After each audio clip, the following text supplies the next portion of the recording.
Ang Bangsamoro Appropriations Act No. 85 ay pinadideklarang unconstitutional dyan sa kataas-taasang hukuman. Ang pondo naman para sa edukasyon ay kinikwestiyon ng ilang personalidad. May balita si Bombo Grant Hilario.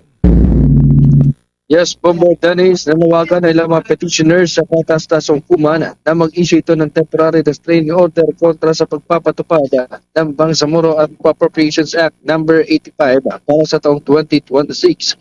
Kinumpirma ni Datu Tox bin Abdurrahman, spokesperson ng Save Bangsamoro Movement, ang kanilang paghahain ng petisyon upang hilingin rin na maideklara ito bilang unconstitutional.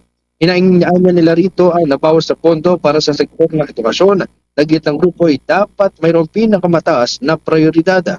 Sa ilalim kasi ng naturang batas, tinapyasan nito mula 32.15 billion pesos alokasyon na naging 26.49 billion pesos na lamang. Kung kaya dumulog sila sa katas-tasang kuman para umaksyon higil rito at maitaguyod ang transparency para sa rehiyon ng Bangsamoro. Narito ating panggan ang spokesperson ng Save Bangsamoro Movement na si Datu Tox bin Abdurrahman. So, nandito kami ngayon sa Supreme Court. Nag-file po kami ng petition regarding po dito sa BAA 85 na pinasa nung BTA or Bangsamoro Transition Authority noong December. Ito po yung budget ng buong BARM. Ang aming pong petition dito, unang-una po number 1, ay tungkol doon sa pagbawas sa budget ng education. So, according sa batas natin, sa Constitution at sa Bangsamoro Organic Law, number 1 po dapat ng bigyang prioridad ng budget ang ating education sector.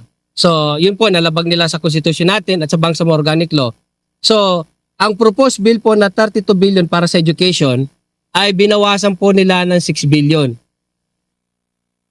Kanila rin tinutulan ang pagtapyas rin sa budget ng ilang mga ministeryo sa ilalim na naturang batas. Ibinagi ng tagapagsalita na bukod sa edukasyon, nabawasan rin ang alokasyon para sa mga ministeryo pang serbisyong panlipunan, kalikasan at enerhiya, agrikultura at pangisdaan. Naniniwalaan niya sila na ang ministeryo ito ay haligi ng Bangsamoro na dapat bigyan halaga o ng importansya. Muli si Datu Tox bin Abdurrahman, ang spokesperson ng Save Bangsamoro Movement. So, kung kailan lumaki yung budget po, ay saka naman po lumiit ang budget ng education. Bukod po sa education, binawasan din po nila ang budget ng social services, ang MSSD, ang MAFAR, Agrarian, at saka ang MENRE. Okay? So, ang tanong po, saan po ba napunta o saan nila nilagay yung mga budget na yon? Ito po meron silang nilagay sa contingent fund ng Chief Minister. Ito pong contingent fund na ito ay umabot na po ng 11 billion. Last year po, ang contingent fund lang po ng Chief Office of the Chief Minister ay nasa 600 million. Ngayon po, umabot na po ng 11 billion. Contingent fund pa lang po yon. Alin sunod rito ay panawagan para mga petitioner ang pagsasagawa ng agarang judicial review upang maiwasan ang muling patuloy na maling paggamit ng pondo sa naturang rehiyon. Nagulat live para sa Bombo Network News, ito si Bombo Grant Hilario, and this is Bombo Radio Philippines, the number 1 and most trusted source of news and information.